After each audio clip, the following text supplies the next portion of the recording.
range. Pero sige, Renmar, go ahead. Okay. Sabi dito ni Joven Nicolas, kitang-kita naman sa Lakers and magsa-champion. Lakers fan ako sa yun. Okay. We'll run it one by one. Easy lang tayo, guys. Okay? See you soon versus Todak. Dahil ang Todak, they seem to be a little bit more stable, more experienced in the international scene. I'm picking them over See You Soon. Pero, this was one of the hardest to predict kasi parang may kutob din ako na baka masupresa yung Todak sa See You Soon eh. Dahil sa tendency ng Todak na baka biglang mag-throw, hindi naman throw on purpose, pero dahil sa sobrang experimental nila, baka malason lang talaga sila ng See You Soon. But right now, the safe prediction is Todak. Pero sa mga nagpipredict dyan See You Soon, that's okay. Gets ko rin talaga kung bakit See You Soon yung iniisip nyo. BTR versus Geek Fam, just like with Echo and Aura, parang mas ngayon yung mas stable ngayon yung BTR kumpara sa Geek Fam ID. Geek Fam ID, if I'm not mistaken, they went for a close, parang full re-roster. Ang dami nilang ang dami nilang pinalitan. Jungle side tank. Si Renvi at saka si Baby U na lang daw yung naiwan for Geek Fam ID for this one. And so with that, yun. Tekloy, you have the same prediction like Dexstar. Talaga? Nag-predict mo si Dex? Okay, we'll see. Okay.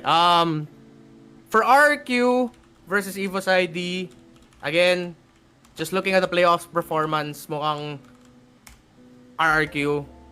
But we'll see with Evo's Legends. These two teams, they bring out the best and the worst in each other. Kaya yun nga yung El Clasico ng Indonesia. But Albert, nasa ibang level si Albert maglaro ngayon. Hanggang ngayon, lakas pa rin ni Albert sa RRQ. So, RRQ is looking really good. 𝗦𝗞𝗘 versus Omega. Along with See You Soon versus Todak, ito din yung isang matchup na mahirap mag-predict for. And the reason why I'm predicting 𝗦𝗞𝗘 is kasi kung tignan mo yung history from MPL's 8 matches, tas yung result nila sa playoffs, lamang sa history in terms of the matches recently ang 𝗦𝗞𝗘. But I also agree with Leo that there's a chance baka iba yung Omega ngayon. You know, it might be a hungrier, angrier Omega. Kasi sa series nila, 3-0 ang 𝗦𝗞𝗘 in terms of Series 1 at 2 nung regular season, playoffs, talo din ng Omega doon. There is still a possibility baka ito na yung gante ng Omega kontra sa 𝗦𝗞𝗘. But right now, base lang sa history nilang dalawa, it's there. 𝗦𝗞𝗘 might win this. But again, Omega fans, hindi ko sinasabi na imposible manalo ang Omega. Okay? We're good? We're good. So, kung Todak versus BTR, the thing with people might think BTR over Todak, but then the thing about BTR kasi is, and I learned this from the Indonesian casters, parang hindi nila meta yung season 8 eh. Yung season 8 meta. Nung nag-adjust, nung nag-patch mid-season, yung lumabas yung bagong patch, nung for a while nawala si Lancelot Hayabusa, akala ng MPLID, uy, baka lumakas dito yung BTR. Kasi a little bit more focused on the marksman. But it didn't happen. And I feel like yung adjustment period from late season 8 playoffs up to now might not be enough for BTR. Pero kaka-update lang guys, Huwag niyo kalimutan. Kaka-update lang ng MLBB. Mas malakas yung mga marksmen ngayon. But right now, it just feels safer to predict Todak over BTR kasi baka parang nag-iinit pa yung BTR, hindi pa nila fully na naka-adjust sa bagong meta ngayon. But we'll see. BTR might end up being stronger. For RQ versus 𝗦𝗞𝗘, walang ka-bias, guys. Kung muna, walang ka-bias. Optimum pride lang. Walang bias! Optimum pride. Sa Pilipinas. The thing is kasi, RRQ, agree tayo, kahit sa Pilipinas, daming tao nagsasabi sobrang lakas ng RRQ. And kitang-kita naman talaga yan eh. They have their own style. kumpara sa mga teams sa Indonesia, kaya nga umabot sila ng Grand Finals. Sad to say, natalo lang sila ng Onyx ID. But kung narinig niyo yung casters ng Onyx ng Indonesia, pag-usapan yung Onyx ID, parang narinig ko, wow, 𝗦𝗞𝗘𝗢 ba pinapag-usapan niyo? Kasi they're similar, they have the same strengths, they have the same type of play style, na kung yung RRQ natalo sa Onyx ID sa Grand Finals nila, baka mahirapan sila sa 𝗦𝗞𝗘𝗢. RRQ nung playoffs, in-improve nila yung ano nila yung objective taking nila. That was one of the biggest issues for RRQ nung regular season, kaya medyo nahirapan sila sa regular season. Pero sa playoffs, inayos nila yung objective taking nila. One of the best objective taking teams in the Philippines. All the other teams would say it's 𝗦𝗞𝗘𝗢. So, feeling ko yung RRQ makakalaban ulit nila yung yung Onyx ID, but this time it's 𝗦𝗞𝗘𝗢. And walang kabayas-bayas sa Onyx. Pilipinas eh.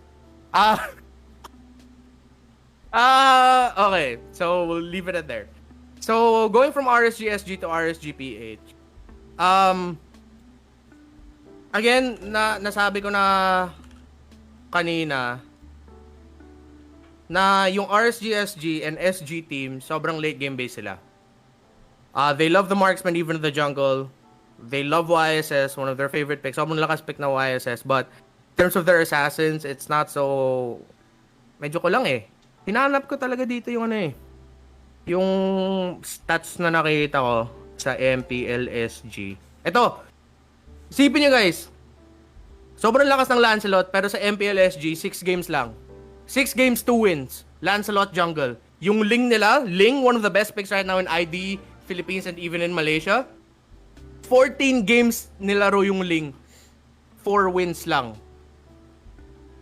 I don't know if that means baka nahirapan lang talaga sa assassins ang SG, or that could also mean na sa sobrang galing nila sa late game centered meta nila, baka mahirapan yung assassins doon. We'll see, pero RSGPH pa rin. Early to mid control versus a team that has a lot of late game scaling. Nakita natin multiple times how RSGPH would take control of the game very quickly. By 6 minutes, they can take control of the entire map. Nag-invade na sila ng jungle. The confidence is there. Sana lang RSGPH na improve nila yung late game closing nila. It's one of the things na I think all throughout the season nakita natin na hirapan yung RSGPH mag-close out ng games. Sa late game, hopefully na-improve nila yon. Kasi kung hindi, baka mahirapan sila sa RSGSG. But RSGPH. Nasabi ko na din kanina, Echo versus Aura. Aura, I feel like it's a mix of a re-roster, rebranding in terms of ano yung team identity nila, ano ba yung strat nila. Echo, yes, sadly, from what we've heard, si Coach Dale nag-retire na. I'm not completely sure kung retire or he's looking to go to another team. If he did retire, Coach Dale, thank you for everything that you've done for the Philippines. He gave us a gold medal in the SEA Games, guys. But Coach Arcadia is still there with Echo, so I feel like Echo is still in good hands. Even though, kung di ako nagkakamali, may chance na si Raflesia hindi maglalaro or mas madalas si Fly Solo maglalaro. We'll see. Sa mga nagtatanong, bukas yung laro, bukas yung start ng MPLI. The broadcast will start at 12 p.m. I'm just not exactly sure what times the game will start. Maybe at around 1. So baka 12 to 1 yung parang pre-game stuff, then 1 p.m. start ng unang laban. Okay? That's MPL Invitational. Bukas na yan, guys. RBG versus NXPE. Should I explain it? Walang ka-bias though. But yeah, RBG kasi they're one of the teams that struggled nung MPLID. Again, isang panalo lang. Isang series win lang ang RBG for the entire season 8 sa MPL Indonesia. NXPE 4th place. Dito sa Philippines. So right now, NXP just looks stronger. Yes, even considering the possible na re-roster or ibang lineups, makakita natin with Renejay not playing, Sanford's there, 𝗏𝗏's there. I have trust in NXP, man. Alter Ego versus Orange Esports. Yeah, it's gonna be a tough match for Orange. Despite Alter Ego not being as strong as before, it's not the same scary Alter Ego that we know noong M2, noong MPLI 2020. There's still a really strong team, and Orange Esports is still gonna have a hard time there. So, we'll run it. Hindi ko napag-usapan yung RSGPH versus Echo. One of the things that I want to say is, yung RSGPH and Echo, guys, yan yung isa kong favorite matchups ng MPL Season 8. Sobrang saya lagi panoorin ng RSGPH Echo, and that's also why I predicted them to win, kasi gusto ko talaga makita yung RSGPH versus Echo 3.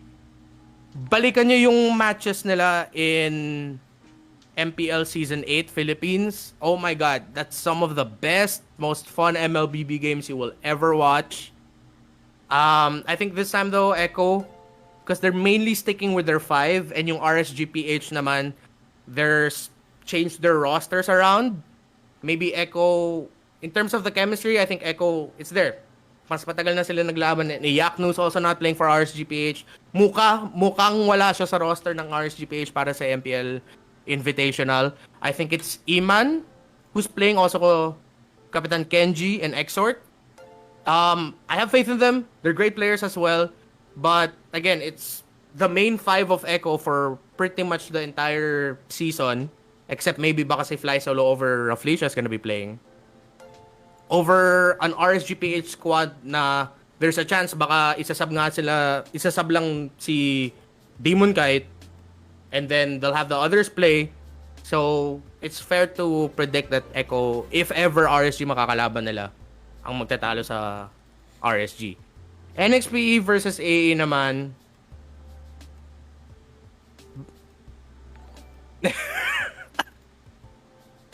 Am I gonna admit na bias? Bias to. Again, hindi bias. Optimum pride, guys. Optimum pride.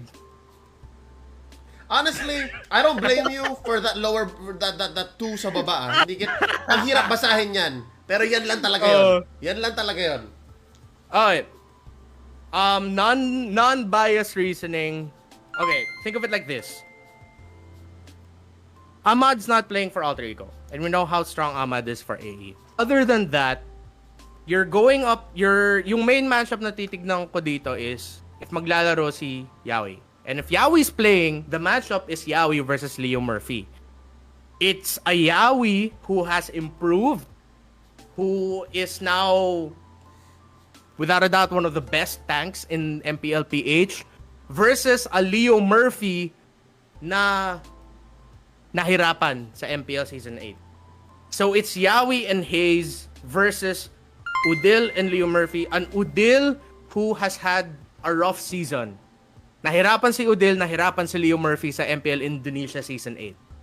And just in the matchup alone of Yawi versus Leo Murphy, kasi yung Alter Ego and NXP, parehas sila, malaki yung dependency nila sa mga tanks nila. Oo, TP Wars yan. But then, Yawi has had a more consistent and better Season 8 sa Philippines kumpara sa Season 8 ni Leo Murphy sa MPL Indonesia. Kaya, it will have a hard time against NXP. So, we'll see there. Paano yung Grand Finals? Yung semifinals, hindi ko na predict, pero dumiretso na ako sa Grand Finals at MPLI Champions. Feel ko kasi sa Grand Finals, Pilipinas versus Philippines. Tapos yung MPLI Champions, yung PH na. Baka. Again, prediction lang, guys, ha. Prediction lang yan. Let's go. Ito ang aking predictions, guys. Okay? So, medyo kinarir ko. To be fair, medyo kinarir ko. Kumpara kay RENMAR, he left the semifinals open. Tapos yung grand finals niya, feeling niya Pinoy versus Pinoy. Tapos champion Pinoy, syempre. Pero yung akin, medyo sineryoso ko eh. And a little bit of disclaimer. Pala tayo, ah. Oh, a little bit of disclaimer. Yung akin, guys, based on actual optimal rosters. So, kung meron mang magkamali dito at some point, it's because of that factor, no? Yung parang hindi lalaro si ganito, or wala pala si ganito sa roster, na 𝗟𝗏𝗘𝗢 Esports, whatever. So, let's start from the top. Soon versus TDK. I'm saying TDK must develop a meta sa MY, pero baka nga may lason sa Soon. Pero feeling ko momentum yan. Next, BTR versus GeekFam. I'm a BTR fanboy. Honestly, Season 7, they really kicked ass. Season 8, medyo nahirapan. Pero, I feel like they're back in shape. Feeling ko talaga.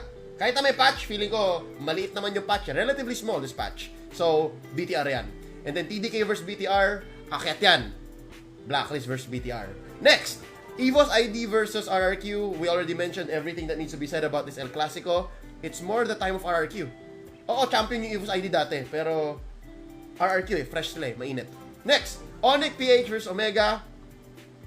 Alam ko marami magagalit na Exe fans, na Omega fans. Naka-Exe jersey pa ako kaninang umaga habang nag-gym.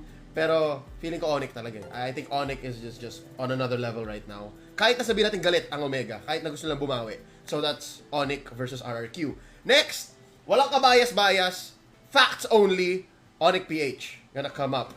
𝗦𝗞𝗘 ID beat RRQ in the finals. Paano pa pag Pinoy yung pinalaban nyo dyan? So, 𝗦𝗞𝗞𝗘 going up against Team SMG. Now, let's go to the other side. RSGPH versus RSGSG. Nabanggit na ni RENMAR, lahat. RSGPH pa rin ako dyan. And then, Echo versus Aura. Kahit wala na si Dale, kahit na feeling ko mas malakas pag nandiyan si Dale, okay lang. Echo pa rin yan. And then, between Echo and RSGPH, dyan napapasok yung medyo... May times kasi na yung RSGPH, hindi mo mapigil sa early game eh. Tapos wala, magbabaliw na sila. Pero yun nga eh, lineups have changed, but if it was the main lineup, if it was optimal lineup, RSGPH ako dyan.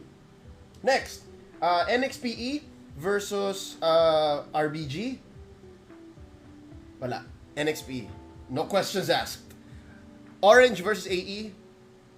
All of the above mentioned AE yan. Pero AE versus NXPE, ang sagot ko lang dyan, baka Nexplay EVOS to. Aakyat yan. Tapos magiging EVOS versus EVOS. Now, let's go into the semifinals or the quarterfinals. Blacklist versus BTR. There's no break in the code. Blacklist. Tapos, SMG versus 𝗦𝗞𝗞𝗘. It's 𝗦𝗞𝗘 time. 𝗦𝗞𝗞𝗘 yan. And then, sa kabilang side naman, 𝗦𝗞𝗘 ID versus RSGPH. Ito, I have to kind of keep it real. Honestly, I have to keep it real. Champion yan, guys. Champion yan ng ID. 𝗦𝗞𝗘 ID is gonna be moving up. Pero dito sa baba, champion yan ng SG, oo. Pero, baka Nexplay EVOS to. Nexplay EVOS taking out the competition. The mother org. The mother team for the org. Tatalo din ng Nexplay EVOS yan. Tapos magkakaroon tayo ng semifinals. Nexplay EVOS to, alright? Now, Blacklist versus 𝗦𝗞𝗞𝗘. Walang kabayas-bayas. Pero feeling ko magkaka-repeat tayo ng Grand Finals. Regardless. Lalo na konti pa. Lalo pa, best of 3 lang to. So, hindi tayo magkakaubos ng baraha.